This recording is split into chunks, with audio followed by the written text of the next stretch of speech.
Assalamu alaikum jama julbe wonbe sifude fode ya Image Jallow kala ko wontirɗon e nder aduna on hare meɗe tori on yon partage ana nde yewtere hande tawoya responsable ɓe IFDG ɓen meɗe tori on kadi yon partage ana yewtere nde hande hewtoya Hajji Halimatu Dalen Jallow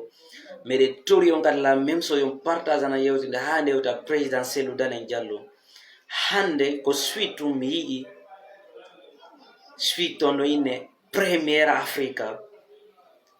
hiɓe posti ko nder suite maɓɓe ton ɓe wi'i Mamadou Alpha Barry hino mérite poste ka parti IFDG ɗono mi yewtira on nedi mi yewtira on fi on faamu mi yewtira on gandal kadi gila 2007 gila tan kadi ala depuis d'abord depuis tan Alaji Ba Mamadou hiɗen andi o ɓiɗɗo gorko hino woni ɓawo IFDG Alaji Ba Mamadou wi'i Mamadou Alpha Barry jokku Alaji Cellou gila ɗum kadi e hiyali Mamadou Alpha Barry no sanzi hay nyallal gotal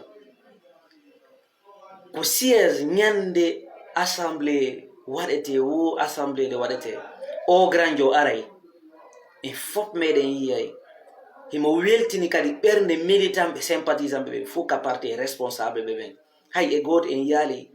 discours sonko on ɗo hakkude maɓɓe granjo hande Aliou Ba ɓurama wakkilade Alaji Cellou ɓurama wakkilade militant ɓe responsable ɓe fop maɓɓe hande ala ɓurɗo Mamadou Alpha Barry ka parti wakkilade si o miijitike hay Alaji Cellou tigiri wi'i Mamadou Alpha Barry ko a tawaɗo e tugalal IFDG njanal molanagal ngal ko a tawaɗo e maɓɓe mi yi'i hay docteur Fode Wusu Fofana yalti inni Mamadou Alpha Barry ko a piliyewal IFDG ko a moko ba ko a teddinɗo Alaji Cellou yiɗi yarle eɗen hiide tugale Alaji Cellou wonde ɗen yawde few ɗen hiide ɗum non yiɗen hiide arɗo kala nominaɗa ka parti wona seeɗa tun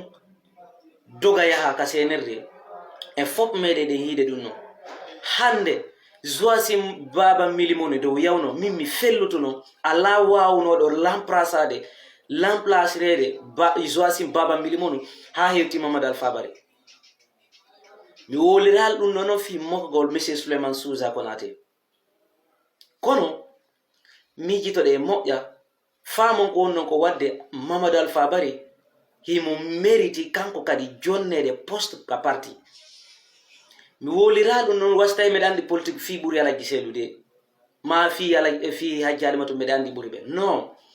mais ko ma mijitoɗe e moƴƴa programme ɗi gon toon so en delfiɗo ha Mamadou Alpha Barry on perdimo si en delfiɗo minna si en delfi par ce que ko défaut men en fop meɗen si en delfiɗo ha Mamadou Alpha Barry en perdimo ko wallahi billahi en jooɗoto hullen ande way na ko duwanoɗo en wadde waɗe fi honnu par ce que en fop meɗen en andi ha hande wakkilare nde fop meɗen mo wakkili na woltugol granjon waɗa hay crédit waɗay programme yu dépense hay parti on mo wadde yeru ko Allah taginanimo ko si mo marno ɓurnoji kadi o waɗayno mais hande Mamadou Alpha Barry no mérite ɓe yawɓe ɗo honorable Cellou Balde e malade min mi fellutono ɗon kadi ko geppi ɗon mi fuɗɗi sikkitade minni min da ɓe wonduɓe Alaji Cellou sino yewtude Alaji Cellou gonga ma sino yewtude ɓe ko hani kon ko duwa ko waɗede nayo jama on fanku tun inna ɗo woɓɓe jogito poste ji ɗiɗi ka nder parti ta Mamadou Alpha Barry o jonnata poste miijuteɗe e moƴƴa si on geri ha on perdi Mamadou Alpha Barry on jooɗo to ŋato hondu billahi wallahi en jooɗo to ŋate hondu inne jaga naago duwanoɗen ko wadde waɗuɗen immoɗe daron mi waɗata kadi pression e Alaji Cellou mi waɗata pression e Hajji Halimatu Dalen min mi yewtu tun idiya on mi woodi noon kadi woɓɓe yewtuɓe par ce que Alaji Cellou tigiri yewti o inni Mamadou Alpha Barry ko piliyewal ko tugalal IFDG molanagal ngal en yaali granjo no jamfe hande o granjo ɗo nini si tawi tun o fuutike IFDG senerde no besonni mako parce que mo wawi communiquer mo wawi hande mo wawi hande min o granjo no wawi yaltinde livre makko politique mo wawi yaltinde livre makko hande mo wawi yaltinde Aliou Ba ɓurama wakkilade hande Ala Guisselu ɓurama wakkilade hande militant ɓe responsable ɓe men kadi hay goto ɓurama wakkilade hande mbeɗe tori Ala Guisselu yoɓe ndaaru wonɓe ɓen wakkilade ka parti sukaɓe dariɓe kakaraɓe ɓe ƴiƴam wonɓe piɗɗade nini wono Mamadou Alpha Bari en ɓe hikkina ɓe yeeso kamɓe kadi ɓe jonna ɓe poste ji ɓe weltina ɓe ɓernde ɓe encourage ɓe kadi par ce que ala ko ɓuri muusude hunde harayɗa yanganade goɗɗo hara o alama andande ko wondama ko yanganade unnono Moussaf Idi Kero mi woliraɗo noon fi kadi mankugol Mamadou Alpha Bari respect ma ɗum mankugol présidentiel ma responsable ɓe wonɓe gon nder mais ndaare tout possible no waɗiren programme jiɗi no hani ɗon ɗi congrès ji wonaɗi o congrès wonaɗo haalede fi muɗum eɓɓinanoɗen mo kadi par ce que hi porte parole e yimɓe ɓen konko wadde ko won ko misre so yi hande 2020 kadi fewnude fof fellutono Ala Guisselu laamotono ɓe laamaki fof découragé no ko on say Mamadou Alpha Bari kadi ɓurata kadi yaltude yaaka radio ji yaaka média ji woola yowinne wata jama on décourage o on say mi andi way ha joni granjo mo yiɗimo yarle o yalta ka média ji o woola winne wata on décourage o en laamoto ka siège kadi maɗum ka bureau e yiyay way granjo yalta waɗa vidéo wata en décourage o mbiɗa yiɗi Ala Guisselu yarli Ala Guisselu laamoto Mamadou Alpha Bari siko nanduɗo mbeɗe hooli noon kadi mbeɗe andi hunde wotere yette bariɓe ɓen kadi naafide ɗumano systéme maɓɓe si ɓe yiɗima ɓe laaɓante ɓe fijirta kadi ɓe jalante kadi ɓe wakkilantoma kadi yeru ko ɓe wawi kon mbeɗe respectirɓe ɗum noon hande ɓe laaɓe ɓen si tawino ɓe wa'uno waɓe mamuɓe hande joni hendike noon laamu ngu mais sa yi lagine ha joni no e retard ɓe laaɓe ɓen no sortude koyɗe Ala Guisselu ɗen ɓe laaɓe ɓe no darade waɗa programme ji gon ton ko tawata na normal immoɗe e daro ɗen darta ɗon ndaron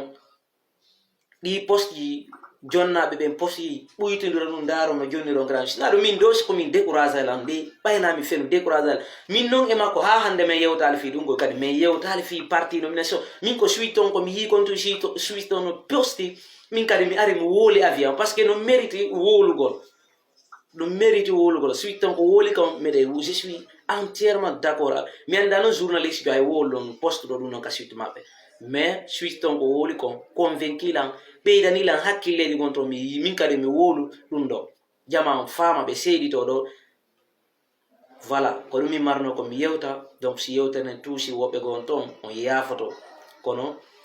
wakkiloɗen no hendoreɗen laamu gon hikka si tawi en laamaki hikka en tampa e duuɓi temederen no gasa sette laamu wallahi billahi si en laamaki hikka si en waɗal tout possible wonɓe ɓen darade darta wono Mamadou Alpha Bari en kakaraji dariɗi ɗin encourage en ɓe welnanen ɓe fijanen ɓe jalanen ɓe fino ɓe heɓirano ɓeydoɗa par ce que hande en ala wano makko koy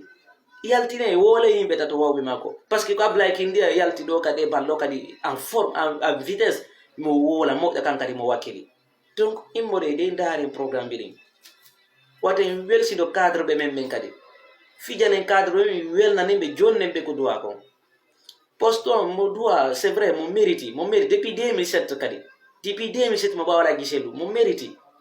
ɗum ɗo muusila no mérite franchement voilà nden mi yewta ɗum ɗo a innayi mi wullu taw à très bientôt fode a image yallah